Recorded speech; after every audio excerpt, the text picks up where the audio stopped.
Good morning, everyone. This is Jeffe Kennedy, author of Epic Fantasy Romance. I'm here with my first cup of coffee. Ah, delicious. Today is, say it with me, people, it is Friday. Woohoo! January 3rd, 2025. Welcome to 2025. I know you've been in it for a few days already, but we haven't been in it together. So here we are. If you are on video, you will see that I am drinking out of my new Swiftie mug. Isn't that amazing and wonderful? The man got this for me. It says Swiftie, noun, a loyal superfan of the greatest American singer and songwriter of all time. And, well, yes. So while I am showing off my Swiftie mug, which is perfect for my coffee, I also want to show you what my very thoughtful nephew got for me. I have been part of, he's kind of my step nephew. Is there such a thing? That feels like it's getting into degrees of splitting that we don't need to. He's my stepsister's son, and I have known him for something like 18, 19 years. And when his grandfather married my mother. So I've known him since he was a little boy. And now he is in his mid-20s and employed in a, not only gainfully, but impressively. He's an engineer and works on cool things. And so he has begun to, it's a transition, right? And it's fascinating to me how families do this. For those of us who celebrate Christmas and do the gift giving, the point at which children stop being a name on the parents' gift tag, right? And give their own gifts. And I mean, some never do, but my nephew has, I think I could say his name.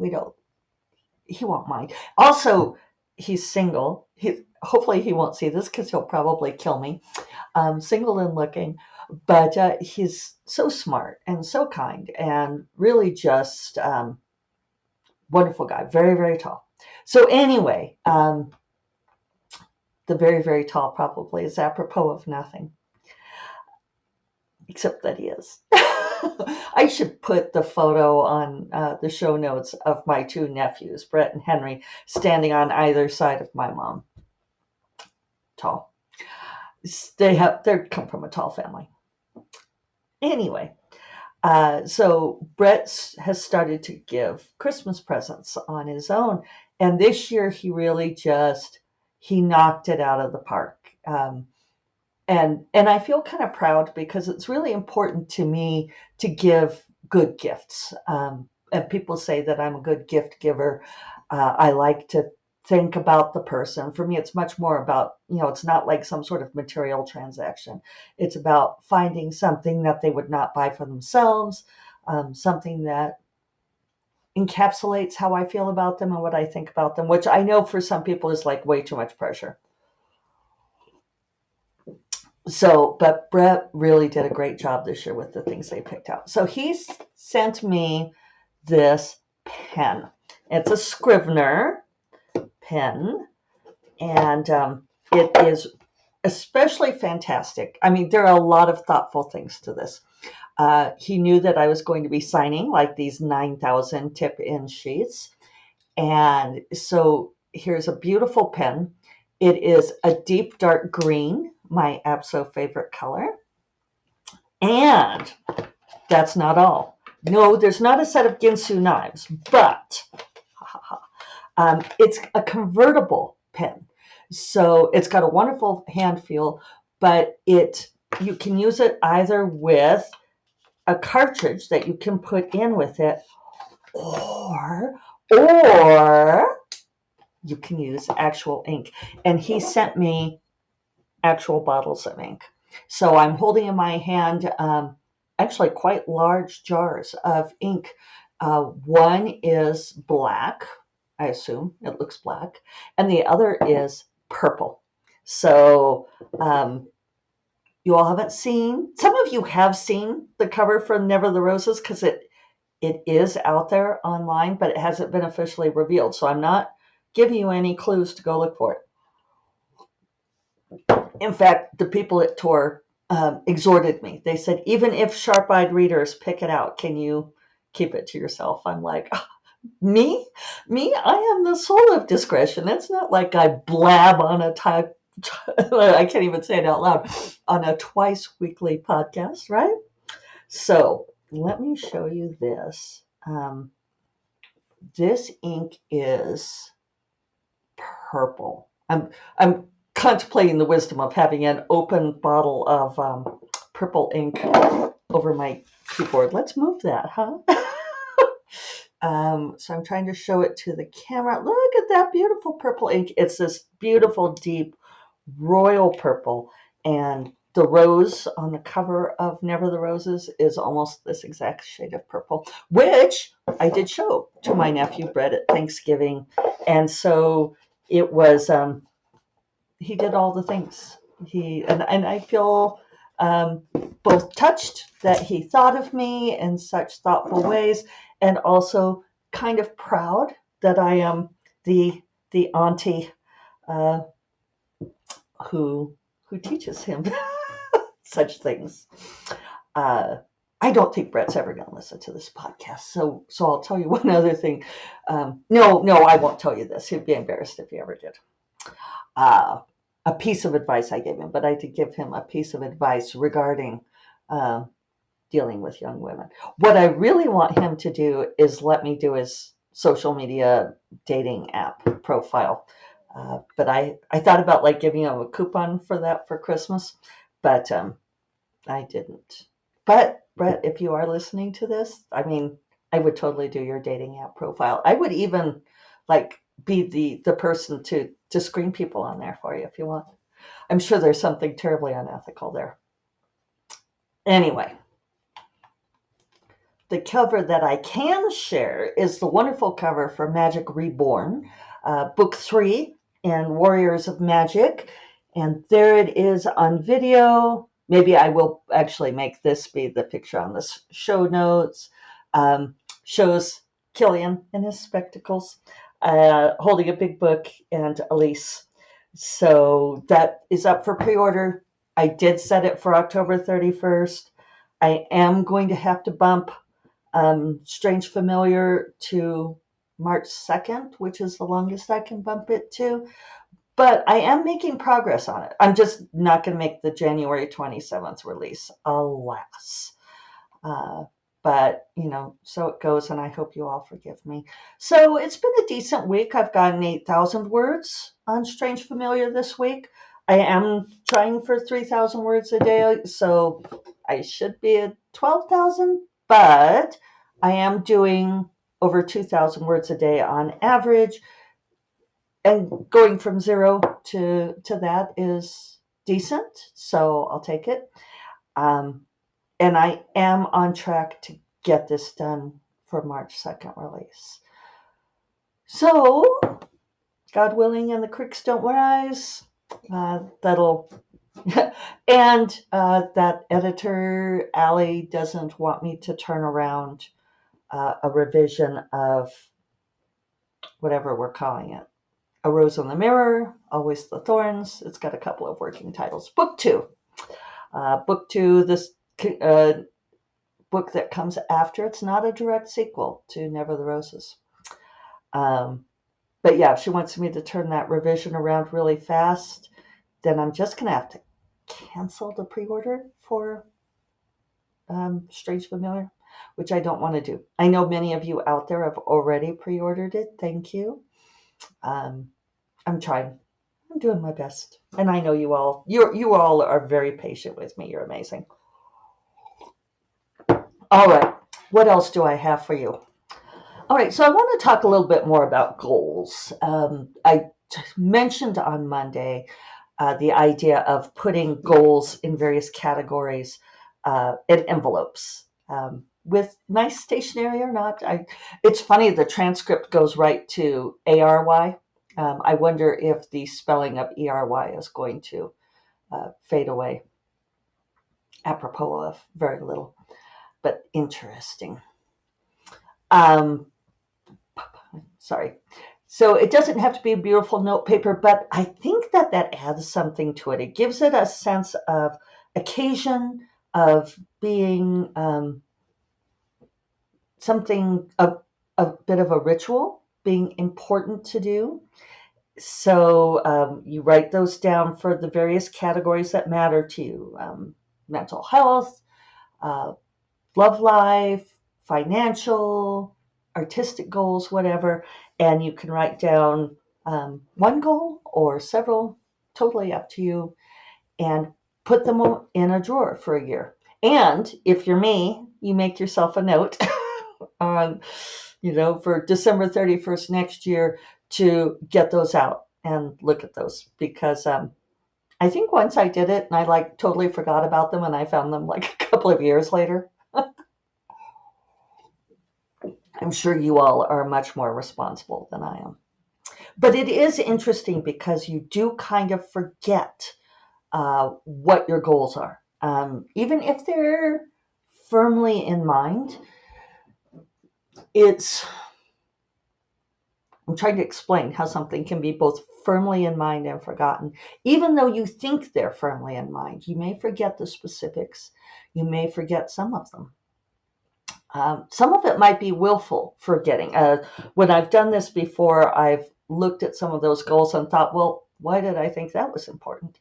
But that's a learning thing too, right? That's something that tells you like how your thinking has migrated over time. So one thing that many of you know who have been following me for these 7 years, we are now in season 8 of this podcast, is that I focus a whole lot on word count goals, right? I just was talking about that.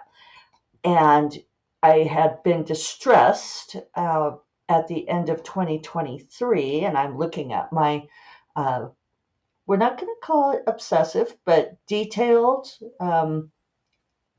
carefully maintained spreadsheet where I track all of my writing progress. At the end of 2023, I was distressed because my word count had fallen off for the annual numbers. Now, when I look at this, I can see a couple of trends. And as a small aside, this is partly why I really, really encourage all of you writers or creators of other types, however you want to track your metrics, that it is really useful to gather this data on how you actually do things, because you can learn from it. And you want to do this in a way that is non-judgmental, that is without emotional pressure or without expectations. It's more like being a scientist. You're gathering the field data. You're observing yourself in your natural habitat, your creative patterns. So one thing that skews my chart when I look at this is that 2020 was a very high year. The only years that I had higher than that were 2014, 2015, and 2017. And those years were when I really burned myself out. I was also counting a lot of nonfiction writing as writing, like writing for classes that I was teaching and that sort of thing, which I've stopped doing. So I'm not going to go back and divide out those numbers, but I do know that that's a bit of artificial inflation on those years. But yeah, 2014 and 2015 were very high years. And just for interest's sake, but about 559,000 in 2014 and 565,000 in 2015. And then I had a drop down to a little over 400,000 in 2016 when I burned myself out. We're not going to do that again. Then I had a bump up in 2017 because I had to. I had like 2-3 book deals. And then I dropped down again. I could see that rebound effect. And that's one thing that's about this, keeping track of the data is the looking at what your creative sustainability is. And I know I've talked about all of this before. Those of you who are longtime listeners, don't tune out yet because I have something interesting to tell you. I mean, you can tune out. I won't blame you. 2019 dropped down more. And then 2020 was a very high year. Well, we all know what happened in 2020, right? 2020 was, when I click away, I wonder if the video's going on. It looks like it is. That's probably my Chrome browser being annoying. I noticed they've been annoying the last few days. Apologies if that's the case. I won't click away again just in case. When I'm coming back, it's showing a black screen. So, but I know most of you are just listening to the audio. So hopefully that's staying in place. It should, if I were responsible, I would like review and listen, but we all know that's not going to happen. So you'll have to tell me. But 2020, of course, was pandemic year, which was pretty much glory days for someone like me. It made a virtue of not having to leave the house, or not wanting to leave the house. I got a lot written that year. So then 2022 and 2023 were lower years, and I was trying to figure out why. Part of it was I started traveling again. Part of it was being president of SIFWA, which I didn't want that to have an impact, but it did.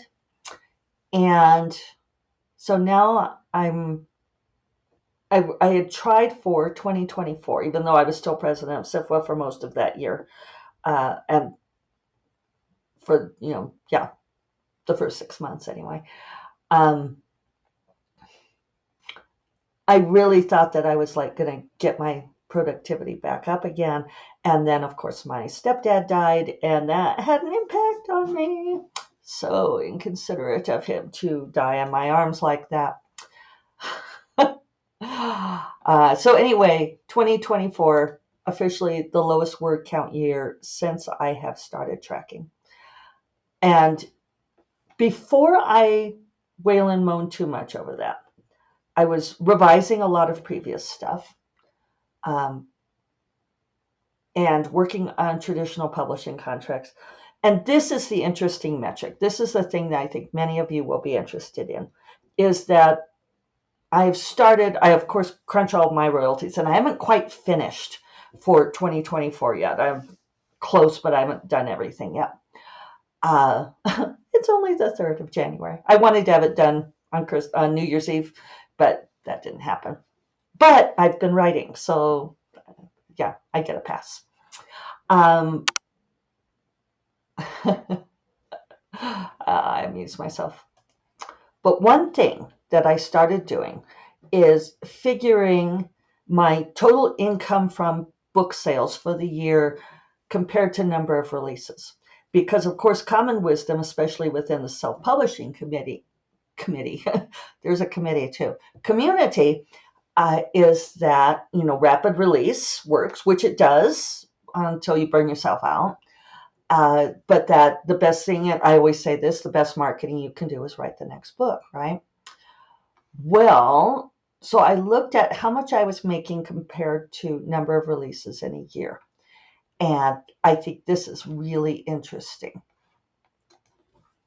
I'm availing myself of technology so I can do split screen just in case that is cutting out.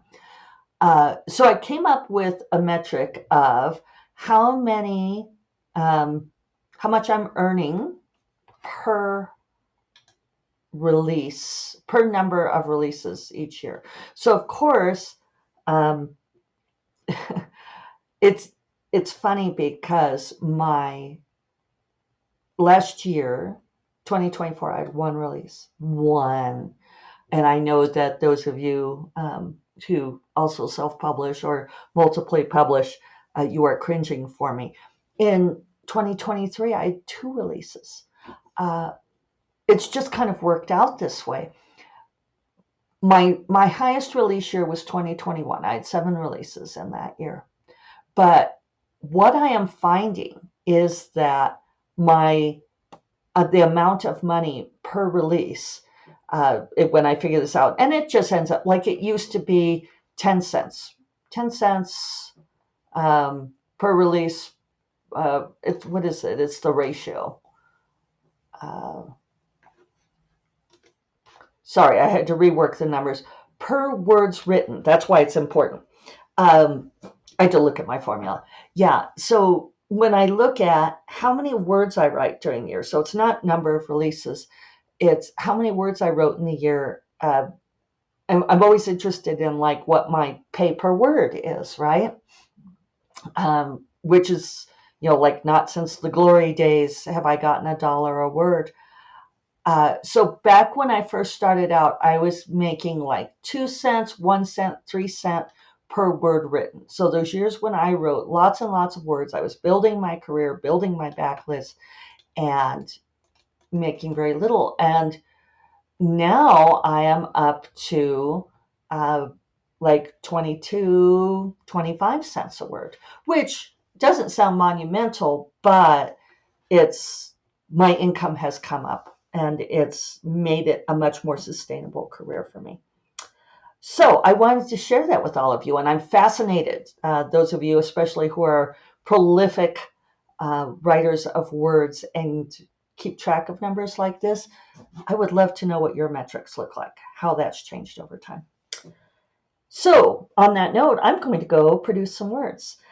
So I hope you all have a wonderful weekend. I hope you're embracing this new year, making it what you want it to be. And I will talk to you all on Monday. You all take care, okay? Bye-bye.